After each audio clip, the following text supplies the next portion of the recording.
Okay, so we're in another round of impeachment mania.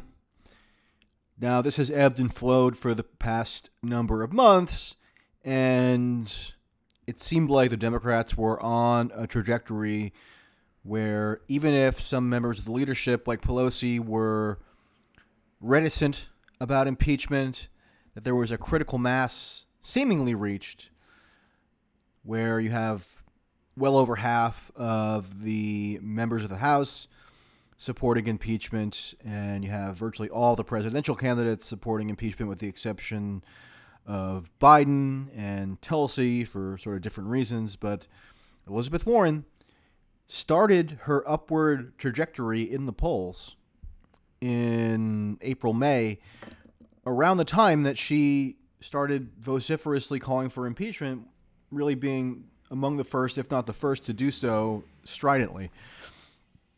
So this seemed like a somewhat foregone conclusion that there was going to be official movement on impeachment. Technically, you have some impeachment investigation underway in the House, but what would really initiate the process in a formal sense, it seems, would be if articles of impeachment were referred from the House Judiciary Committee to the full floor of the House for a vote. And that just got more likely because you have this separate but related Ukraine issue, which people might want to distinguish in a sense from the whole Russia matter, given that they're different countries, but they kind of occupy a similar place in the public mind. The difference with the Ukraine issue is that it involves conduct on Trump's part that occurred squarely and entirely during the time that he was president. Whereas the Russia issue first focused on what happened during the campaign, and then the obstruction stuff was while he was president. But the Ukraine phone call that took place purportedly in the summer was all during when Trump was president. So you have this whistleblower referral.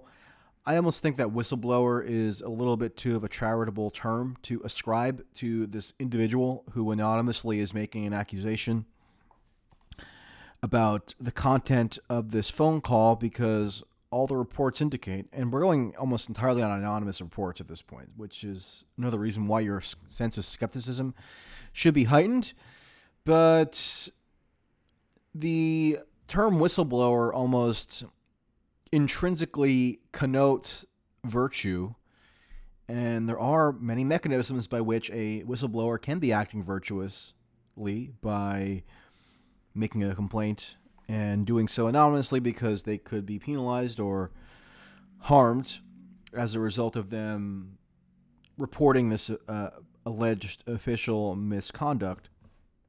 But we don't know what the motivations of this whistleblower were. We don't know if his or her characterizations of the purported phone call is accurate. We don't know if anything that took place over the course of the phone call was actually illegal. There's a decent chance that whenever Trump is involved, ethical questions could be raised, but in terms of a high crime and misdemeanor, you'd think that should involve something that actually violates the law, and it's not clear that whatever Trump may or may not have said on the phone would violate the law, because whether you like it or not, the president has a huge amount of leeway in the area of foreign affairs. Congress conceded those powers a long time ago. I think that's generally a bad trend, because you want the president probably to be constrained in the foreign policy domain, much more so than he is today, but nonetheless, that's the state of things. So even if Trump said something or encouraged something that is seemingly unethical or shady or whatever, even potentially corrupt, the idea that it would necessarily then be illegal is dubious. Not that you have to have an illegal act to impeach, because an impeachment decision can hinge on actions that don't necessarily even break the law, because it's a political decision on the part of the House of Representatives. But nonetheless, I think the certitude with which people have been brandishing this new allegation has been a little overblown, especially in light of how incredibly poorly anonymous secondhand characterizations from intelligence officials have panned out in terms of the past 2.5 years having to do with the Russia issue. But the Russia issue can't entirely be separated from this, because one of the reasons why I think there is such vigor now around Ukraine phone call is because what is perceived to have happened is that Trump withheld military aid to Ukraine unless they took action with respect to Joe Biden and the questions of corruption around his son sitting on the board of a Ukrainian energy company, and then the prosecutor in Ukraine being fired. It's a whole convoluted story, but it has a Russia connection because sending arms to Ukraine is one of the main things Trump has done that actually contravenes the popular perception of him as somehow soft on Putin or overly solicitous of Putin. One of the worst things you could do as a U.S. president in Putin's mind, one would think, would be to send lethal arms to Ukraine, which is directly in Russia's sphere of influence, with which they've had a hot and cold conflict since 2014, the annexation of Crimea, etc. Obama did not send lethal arms to Ukraine, which I thought was a positive thing. Trump has, and yet that barely registers in the prevailing narrative around Trump and Russia, because everybody just assumes that he's compromised by Russia. And if you're compromised by Russia, pretty much the last thing you would do is send lethal arms to Ukraine, which is a direct provocation of Russia. So the reason why this potentially has some purchase in terms of the impeachment efforts is because it can be connected in a sense to the wider universe of Russia-related infractions that Trump is thought to have committed. It's not as if it was something to do with, I don't know, Angola or wherever, some random country, it wouldn't have the same narrative weight as it does when Ukraine is involved. Now, all this kind of ignores the substantive policy question of whether the U.S. should be sending lethal arms to Ukraine in the first place. Have you seen anyone debate that on the merits? Whether it's a good idea to be sending $250 million at minimum dollars per year in lethal weaponry to Ukraine to fund what is claimed to be a defensive effort, but means that you're essentially in a proxy war with Russia. That's at least how it's interpreted.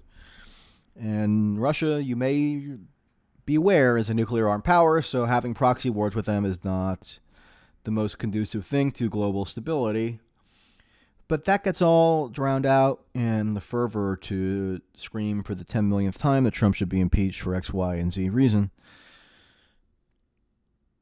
I caution against taking at face value the coverage of impeachment issues, because I can still remember in 2006, 7, 8, when there was a small but somewhat significant movement to impeach Bush and even Cheney as well on the basis of the Iraq War, which was obviously launched on false pretenses, and that was considered a very kooky and unserious position. Dennis Kucinich, who I had on the podcast in early August, reminded me about the factors that went into that, because he was the one who introduced articles of impeachment against Bush, and it got very little traction. And it was regarded as a fringe notion. So if the media was very skeptical and almost contemptuous of the idea that Bush should be impeached in 2007, 12 years later, if there's almost uniformity among elite media, and got to include progressive media in this as well, if there's a media consensus among everybody, except Fox and right-wing outlets, that Trump should be impeached on the basis of this latest Ukrainian issue, probably in conjunction with the Russia stuff, then I am automatically going to look askance at that because the contrast is incredibly glaring. Impeaching Bush over launching a war on false pretenses was a non-starter, but impeaching Trump over this sort of vague allegation that he might have said something or about Biden, and then you kind of connect that to the whole Russia narrative, that's, even if you believe that that's impeachable, it's many, many, many orders of magnitude less serious than the Iraq War. And yet everybody is sort of unified on this idea that it would justify impeachment in the case of Trump.